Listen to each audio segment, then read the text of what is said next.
बांग्लादेश में बनी छात्रों की आतंकवादी पार्टी। क्या बांग्लादेश में आतंकवादी मांगेंगे वोट? बांग्लादेश की सियासत में फिर हलचल।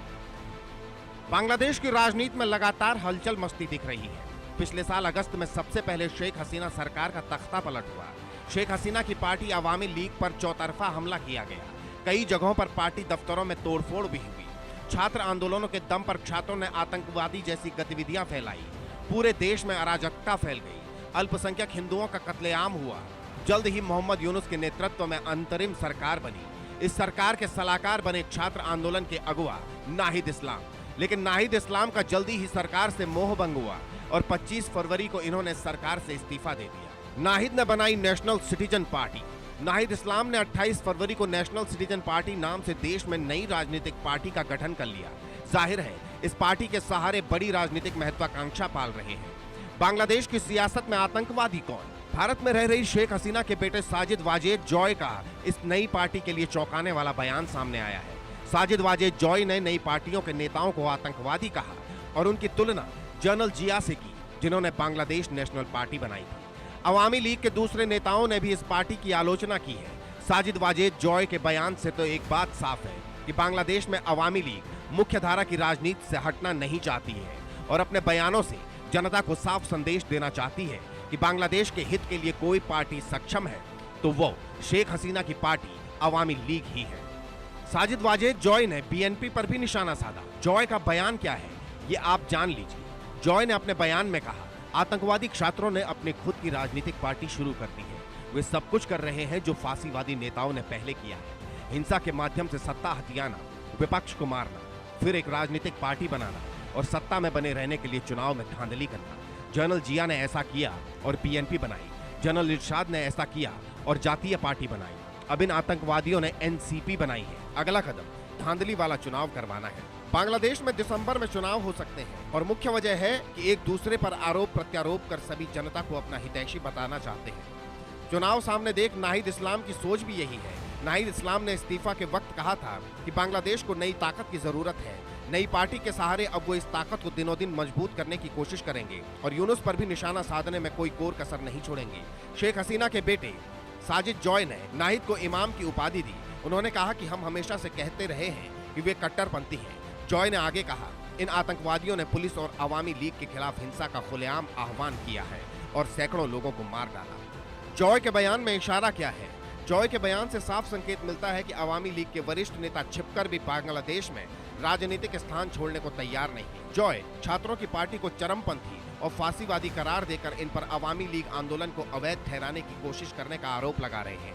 राजनीति के जानकार इसे हसीना के वापसी के तरीकों के रूप में भी देखते हैं। नाहिद इस्लाम की पार्टी को आतंकवादी इसलिए भी कहा जा रहा है क्योंकि यही छात्र नेता थे जिन्होंने देश में काफी हिंसा फैलाई थी और जगह जगह तोड़फोड़ भी की थी। और इसके बाद पूरी दुनिया ने बांग्लादेश में तख्ता पलट देखा और अल्पसंख्यकों के खिलाफ अत्याचार का शर्मनाक खेल भी शुरू हुआ। Bureau report, India news.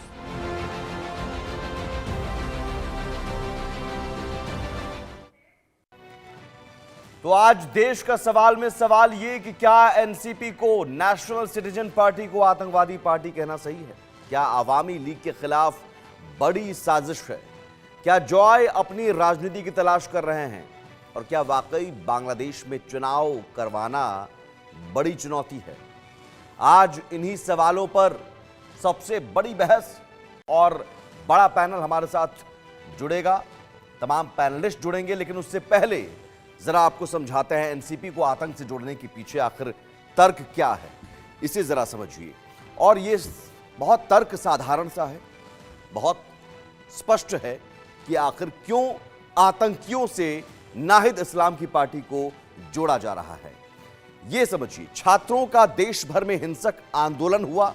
आपने सबने देखा कि किस तरह से हिंसक आंदोलन हुआ, देश भर में तोड़फोड़ की गई, कत्लेआम मचाया गया, निर्दोष लोगों को मारा गया, अल्पसंख्यकों पर लगातार हमले हुए, हिंदुओं को टारगेट किया गया और उसके बाद चुनी हुई सरकार का तख्ता पलट हो जाता है। शेख हसीना को देश छोड़कर भागना पड़ता है।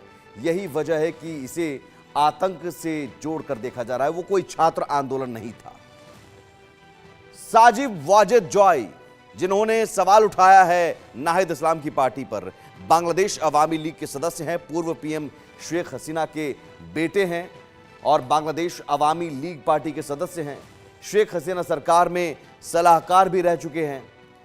हालांकि इन पर बांग्लादेश में करप्शन के कई आरोप लगे, लेकिन ये आरोप अपने आप में बताया जाता है कि शेख हसीना को टारगेट करके ये सारे मुकदमे किए गए।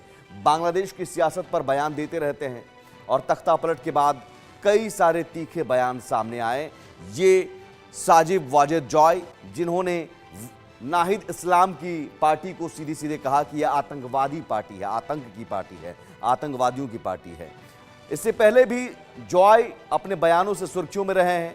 उन्होंने इससे पहले जो बयान दिया था कि आतंकवादी छात्रों ने अपनी खुद की राजनीतिक पार्टी शुरू कर दी है, वे सब कुछ कर रहे हैं जो फांसीवादी तानाशाहों ने पहले किया है। ये हिंसा के माध्यम से सत्ता हथियाना चाहते हैं, विपक्ष को मारना, सत्ता में बने रहने के लिए चुनाव में धांधली करना चाहते हैं। जनरल जिया ने ऐसा ही किया, उदाहरण भी उन्होंने दिया और बीएनपी बनाई। जनरल इरशाद ने ऐसा किया और जातीय पार्टी बनाई। अब इन आतंकवादियों ने एनसीपी बनाई है और मकसद इनका भी वही है जो जनरल जिया का था, इरशाद का था, कि हम किसी तरह से आतंक फैलाकर सत्ता में आए। तो आखिर सवाल यह है कि क्या एक बार फिर से बांग्लादेश के सामने एक आतंकी संगठन की पार्टी खड़ी हो रही है और वो चुनाव में जीतना चाहती है। हमारे साथ तमाम मेहमान जुड़ चुके हैं, पैनलिस्ट